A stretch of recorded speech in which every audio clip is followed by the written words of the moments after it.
तो गाइस, आप सब लोग हमारे यूट्यूब चैनल इजी मैथ्स के स्टडी सेंटर में स्वागत है। आज हम लोग अच्छा अच्छे सीखे गणित अभ्यास 3C के प्रश्नों को हल करेंगे। अच्छा अच्छे के सीखे गणित अभ्यास 3C प्रश्न नंबर 5 से लेकर 8 तक के प्रश्नों को हल करेंगे। प्रश्न नंबर 5 है, निम्नलिखित पूर्णांकों का उत्तरवर्ती ज्ञात कीजिए। Number 1 7, number 2 -5, number 3 -20, number 4 -999, number 5 0। इन संख्याओं का इन पूर्णांकों का उत्तरवर्ती ज्ञात करना है।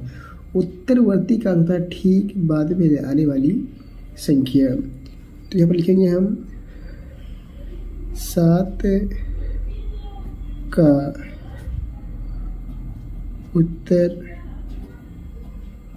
उत्तरवर्ती बराबर किसी भी संख्या का उत्तरवर्ती मालूम करने के लिए उसमें हम एक जोड़ते हैं।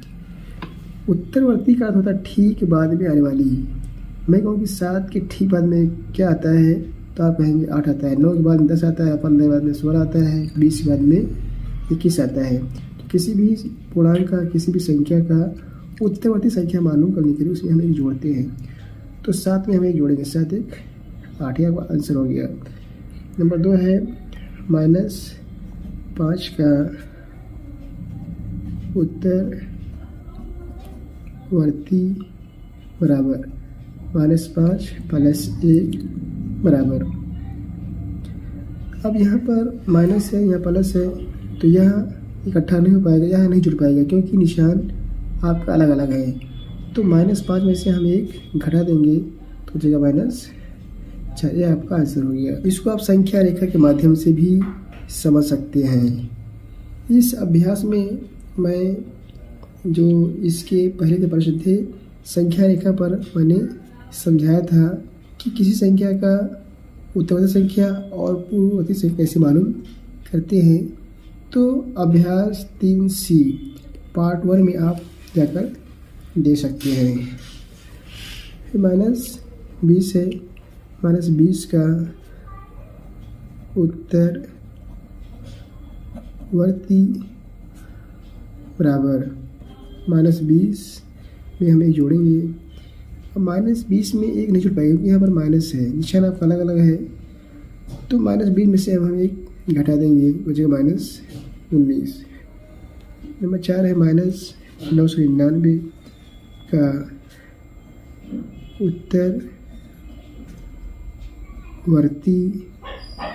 बराबर -999 + 1। निशान अलग अलग है इसलिए बड़ी संख्या में से छोटी संख्या घट जाएगी। 2 से गया 8, 9 लिख देंगे, 9 है 9 लिख देंगे। इसी बारे माइनस है, माइनस निशान लगा देंगे हम। फिर 0 है, 0 का उत्तरवर्ती बराबर 0 + 1। 0 में जोड़ेंगे 1 तो आपका 1 आएगा, ये आपका आंसर हो गया। प्रश्न नंबर 6 है, किसी स्थान पर 12 बजे दोपहर तापमान 0 से 19 डिग्री सेल्सियस अधिक था तथा अर्धरात्रि यानी कि आधी रात को तापमान 0 डिग्री सेल्सियस से कम हो गया, तापमान में परिवर्तन ज्ञात कीजिए। उत्तर यहाँ पर लिखेंगे हम 12 बजे दोपहर का तापमान बराबर +19 डिग्री सेल्सियस।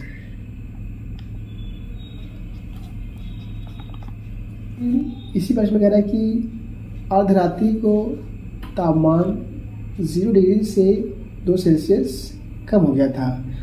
अब आधी रात को जो तापमान था 0 डिग्री सेल्सियस से 2 डिग्री सेल्सियस कम हो गया, तो इसको हम माइनस में लिखेंगे। अर्धरात्रि का तापमान बराबर -2 डिग्री सेल्सियस। जो तापमान रात का है, अर्धरात्रि का जो तापमान है वह 0 डिग्री सेल्सियस से कम है, इसलिए हम इस संख्या को माइनस में लिखेंगे। जब क्वेश्चन में कम रहेगा तो हम संख्या को माइनस में लिखेंगे। इसी तरह से जब आपका पूर्व रहेगा तब भी हम संख्या को माइनस में लिखेंगे, और इसी तरह से जब आपका हानि रहेगा तब भी हम संख्या को माइनस में लिखते हैं। इसी प्रकार से जब अधिक रहता है तो हम संख्या को प्लस में लिखते हैं, और जब आपका लाभ होता है तभी हम संख्या को प्लस में लिखते हैं।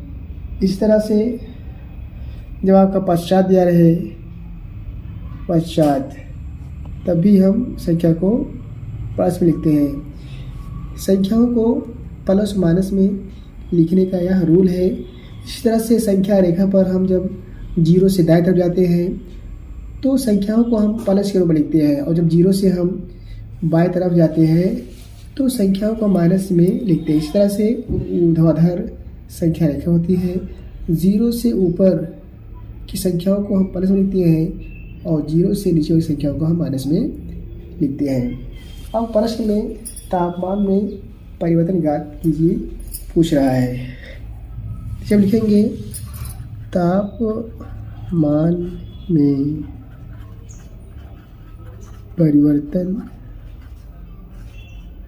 बराबर -2 में से इसको हम घटाएंगे, -2, ये प्लस में प्लस पे लिखेंगे हम +19 -2। अब क्वेश्चन हटाएंगे हम। जब क्वेश्चन हटाएंगे जो आपका प्लस वाला निशान है या माइनस हो जाएगा, क्योंकि माइनस और प्लस गुणा होगा तो माइनस और प्लस गुणा आपका माइनस होगा, माइनस का 19 हो जाएगा। यहाँ पर माइनस, यह भी माइनस है, निशान आपका सेम में इकट्ठा हो जाएगा, -21 डिग्री सेल्सियस से आपका आंसर हो गया। प्रश्न नंबर 7 है, प्लेटो का जन्म 429 ईसा पूर्व में हुआ था तथा 348 ईसा पूर्व में दिवंगत हुए, यानी कि डेथ हो गई, मर गए। वे कितने वर्षों तक जीवित रहे? नीचे लिखेंगे यहाँ पर प्लेटो का जन्म बराबर 429 ईसा पूर्व बराबर।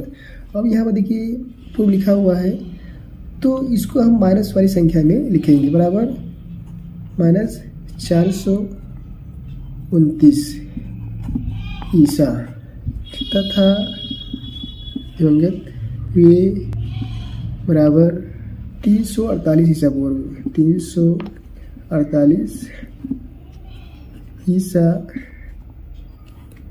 पूर्व बराबर। मैंने पहले बता दिया कि अगर पूर्व लिखा हुआ है तो उस संख्या को हम माइनस में लिखेंगे। कब लिखा है तभी लिखेंगे माइनस में, और हारी लिखा है तभी हम माइनस में लिखेंगे। इस तरह से अगर अधिक आया है तो प्लस लिखेंगे, लाभ है तभी प्लस लिखेंगे, और पश्चात आया है तभी हम प्लस लिखेंगे, बराबर -348 ईसा। अब प्रश्न पूछ रहा है कि वे कितने वर्षों तक जीवित रहे। लिखेंगे वे कुल जीवित रहे बराबर, हम इतने में से इतना घटाएंगे, -348 माइनस से वह माइनस लिखेंगे, -429 बराबर। क्वेश्चन घटाएंगे, -348, ये माइनस, यह भी माइनस है, कोष्ठक के नाम का माइनस है, तो माइनस माइनस का जब गुणा होता है आपका प्लस जाएगा, +429। यह माइनस है, यह प्लस है, तो प्लस वाली संख्या में से हम इसको हटा देंगे क्योंकि आपकी ये संख्या बड़ी है। 2 चढ़ गया 1, 2 चढ़ने कटेगा तो 2, 4 से बाहर लगेगा 12, 12 चढ़ गया 8, ये बचा 3, 3 गया 0, 81 वर्ष आपका आंसर हो गया। तो कुल जीवित रहे 81 वर्ष तक। समुद्र तल से अधिकतम गहराई वाला बिंदु 11,600 मीटर नीचे है। अधिकतम ऊंचाई की पर्वत चोटी समुद्र तल से 8,846 मीटर ऊंची है। गहरे वाले बिंदु से चोटी की ऊंचाई बताइए। प्रश्न कह रहा है कि समुद्र तल से अधिकतम गहराई वाला बिंदु, समुद्र तल यानी कि जहाँ पर आपका पानी रहता है वो आपका समुद्र तल है। अब समुद्र तल से जो गहराई वाला बिंदु है वो आपका 11,600 मीटर तक का है, नीचे है। फिर कह रहा है कि अधिकतम ऊंचाई की पर्वत चोटी समुद्र तल से, आप कह रहे हैं कि जो सबसे ज़्यादा ऊंची वाली पर्वत की चोटी है वह समुद्र तल, या समुद्र तल है आपका, समुद्र तल से आपका 8,846 मीटर ऊंची है। समुद्र तल से नीचे की गहराई आपका 11,600 मीटर है और समुद्र तल से चोटी की ऊंचाई आपकी 8,846 मीटर है। अब प्रश्न में कह रहा है कि गहराई वाले बिंदु से चोटी की ऊंचाई बताइए। यहाँ से समुद्र के नीचे से लेके और पर्वत की ऊंचाई तक की ऊंचाई कितनी है, दूरी कितनी है, तो यहाँ से लेके यहाँ तक की दूरी को हम जोड़ देंगे, यानी कि इसको हम जोड़ देंगे। इसे यहाँ पर लिखेंगे हम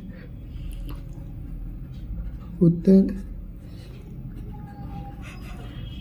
समुद्र तल से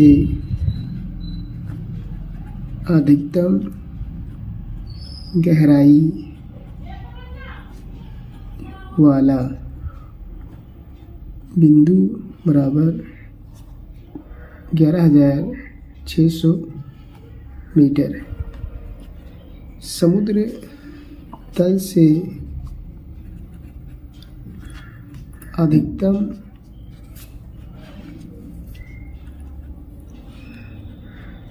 ऊंचाई 8,846 मीटर।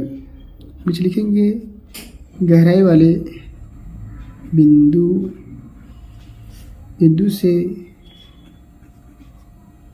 चोटी की कुल ऊंचाई बराबर, जोड़ देंगे इसको, 11,600 मीटर और 8,846 मीटर। 6, 4, 8 से 14, 4 से 1, 8, 1, 9, 10, 1, 2 मीटर, 20,446 मीटर। यह समुद्र की गहराई वाले बिंदु से पर्वत की अधिकतम ऊंचाई वाली चोटी की दूरी होगी। यह आपका आंसर हो गया। मैं आशा करता हूँ कि आप सभी लोग इन सभी प्रश्नों को अच्छी तरह से समझ गए होंगे। अगर आपको इस वीडियो से फ़ायदा हुआ हो, लाभ हुआ हो, आप वीडियो को लाइक जरूर करें और अगर हमारे चैनल पर नए हैं तो चैनल को सब्सक्राइब कीजिए। Thank you very much. जय जवाहर।